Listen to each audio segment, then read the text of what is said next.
Collaborations are a very fun thing. I think most people like a good collaboration or crossover. Like, remember the Jimmy Timmy Power Hours when Nickelodeon had two of their most popular shows have crossover episodes? Yeah, that was a lot of fun when I was a wee lad. Another example could be when two of your favorite musicians come together and make a banger track out of nowhere. Like, remember that time when Thundercat made a song with Michael McDonald and Kenny Loggins? It's legendary stuff. Inherently, the crossover and collaboration are a fun thing for a lot of people, and they used to be something that was really special and something that was exciting when they occurred. Now, I see you there. Your ears perked a little bit, didn't they? Did he just say they used to be something special? What does he mean by that? Well, my ever so inquisitive dear viewer, let's pause and think about that for a second. Why would I use past tense when referring to how cool they are? Simply because they're not really that fun anymore. Now, don't get me wrong, collaboration can still be cool, but I'm starting to get collaboration fatigue, particularly with brands and intellectual properties. But, like usual, this isn't anything necessarily new, so to say.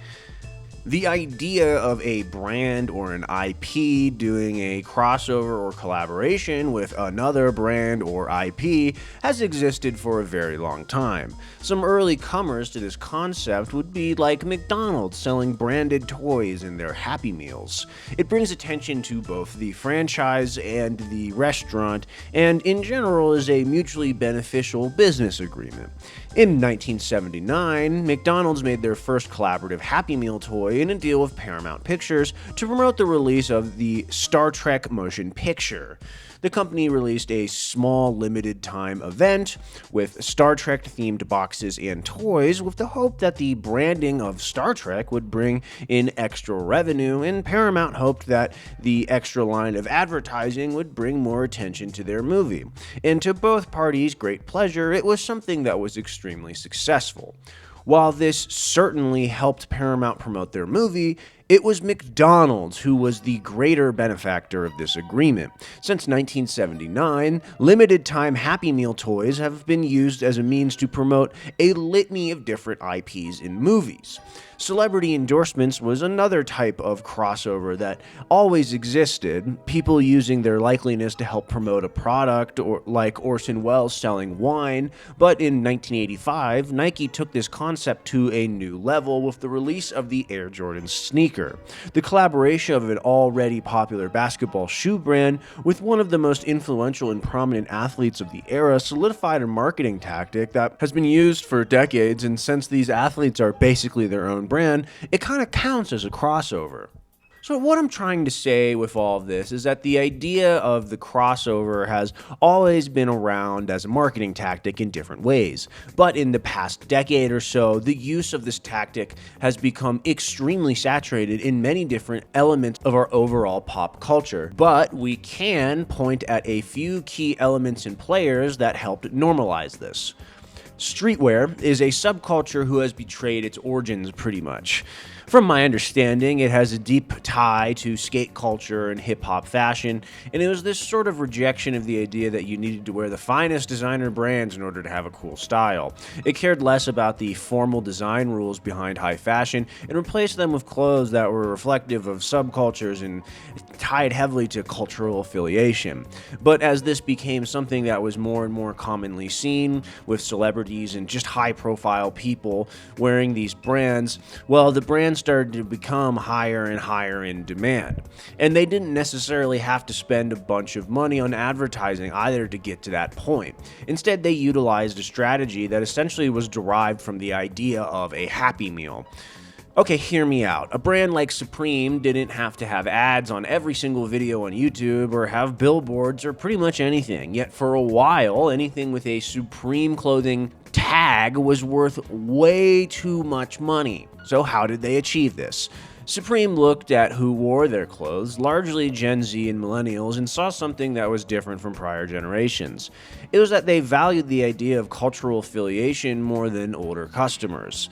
The idea was that Gen Z and millennial consumer groups viewed external brands and IPs as a means to express their identity, unlike other generations of the past. Since pretty much every company on Earth that sold a physical product had created their own vision of an identity through lifestyle marketing at this point, these two generations saw this as a means to express themselves through brands they wore. Someone who was outdoorsy but also liked to skateboard would wear clothes like the North Face or Patagonia, but also wear shoes like Vans or Nike skateboarding. And it was a message that was able to be interpreted by their own peers. Supreme would reach out to all different types of brands over the next few years to create collaborations with, and this all played on the idea of cultural affiliation being tied to identity. Now, it would be one thing to make all these wacky collaborations, but Supreme didn't just stop there. Just like the Happy Meal, Supreme would release the collaborations for a short amount of time, but unlike the Happy Meal, they did so with extremely limited quantity. Now, I don't know how many of the Supreme X White Castle shoes were made, but there wasn't enough for every single hypebeast in the world to have a pair.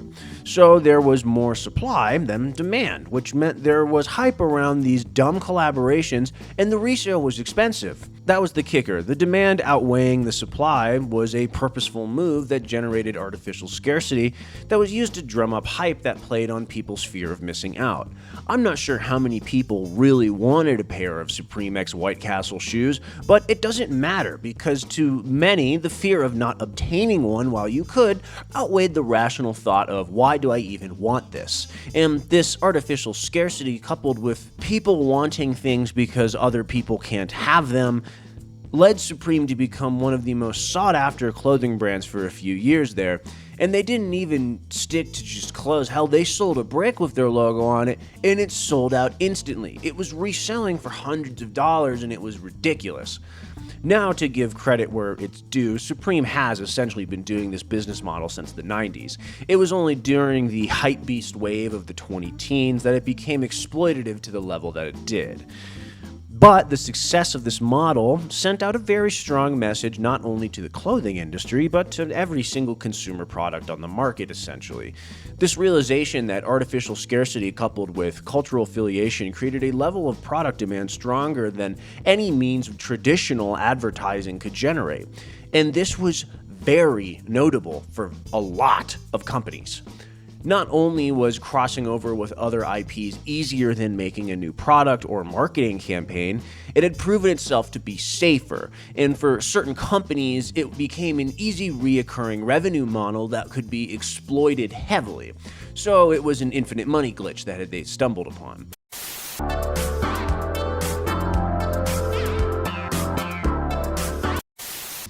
And in the world of video games, no one did this infinite money glitch quite like Fortnite. Around the same time as the Supreme hype collab train was in full steam, a very fun free-to-play battle royale game had taken the casual and competitive gaming community by storm. In its early stages, Fortnite didn't have any external collaborations, and since it was a free-to-play game, they relied on microtransactions as a means to make a profit. While they did have the original skins at first, Epic Games also saw the monetary value that the Happy Meal method could bring to them. By 2018, Fortnite was one of, if not the most popular game in terms of player base and visibility. Many of the top streamers on platforms like Twitch were Fortnite players, and since the game was free, it was hyper accessible to very large audiences. Around the same time, the culminating mega crossover event that was Marvel's Infinity War was building their massive advertising campaign as well. Epic Games approached Marvel Studios with a simple idea. Let's have a limited time event with Marvel-themed weapons and skins as a means to promote your movie, but also for us to up our microtransactions. Just like a Happy Meal. Immediately, Marvel was on board, and the event, since it kind of was the first pop culture crossover of this level, was very well received. And again, other IPs noticed this. At first, this method was used to hype movies, such as like John Wick, but eventually, as the success of each collaboration continued and more, as each collab continued with more and more success, pretty much any notable IP wanted to get in on this action. And before we knew it, we had Peter Griffin fighting Goku and Darth Vader. But what's so interesting is that there was layers to this collaboration. Of course, it was used to promote movies and other IPs, but stale IPs like Family Guy found a way to profit off their popular characters due to Gen Z's love of cultural affiliation. And an unintended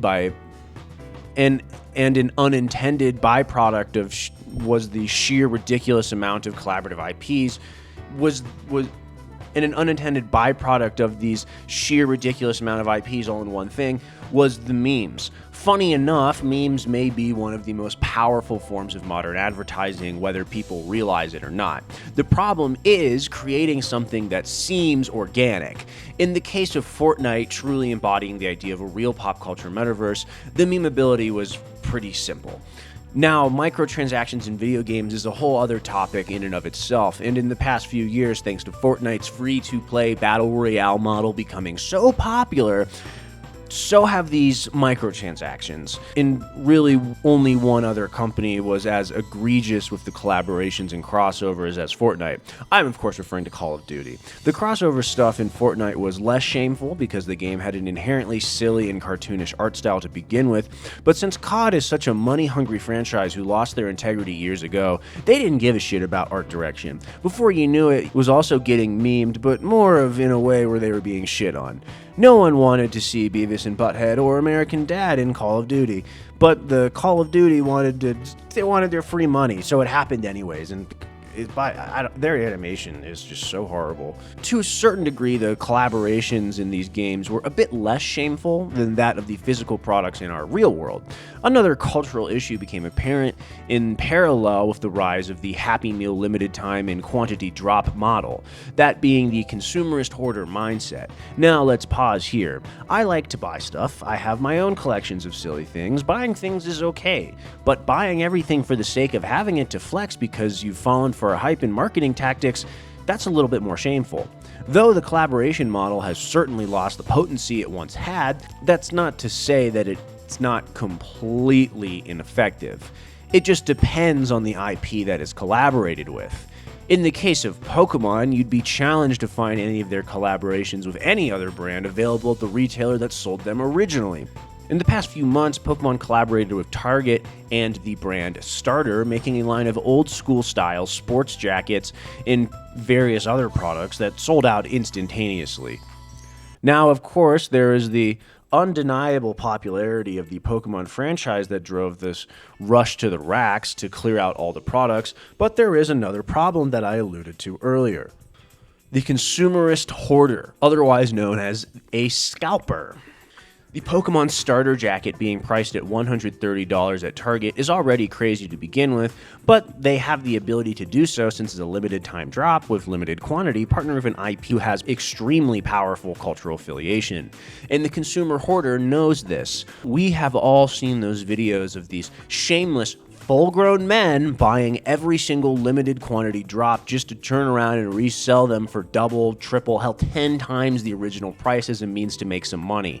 This practice of soaking up as much of the already limited quantity to further artificially increase the level of already artificial scarcity, or scalping, has become a widely irritating issue for people today. And again, this isn't anything new. Back in the Supreme Gold Rush, I recall friends of mine buying robots that would instantaneously buy as much of the product it could online the second they dropped as a means to strangle the already limited market. All of this being said, it doesn't seem like this collaboration, limited time, and quantity tactic will be going anywhere soon, largely because it's the next evolution in modern marketing. Marketing has always been an aspect of consumerism, but in the past it didn't necessarily change the price or accessibility of a certain product. The shift from selling a product based off its value, quality, or functionality, shifting to selling a product based off of the concept of an associated lifestyle to said product certainly was disingenuous, inconspicuous to the consumer, but ultimately didn't affect accessibility to the product.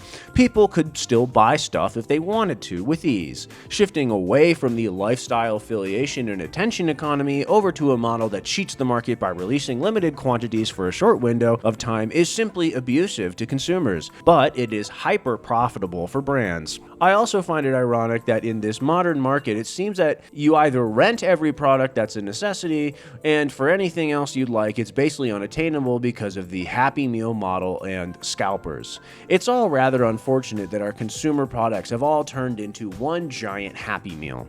Anyways, what do you think? You ever wait in a line to buy Supreme X Backwoods collabs? What do you think of collaborations? Are you also fatigued by limited time drops in limited quantities? Let me know your thoughts below. As always, if you're still here, consider liking and subscribing if you haven't already. If you'd like to support me and my channel further, please buy a sticker, which at this point I've released this video. I might have the new ones up already, and or you can subscribe to my Patreon where I post bi-weekly newsletters. You get free stickers when they drop, and I will be posting some short new video content there soon too. Anyways, thanks for watching. I love you. Goodbye.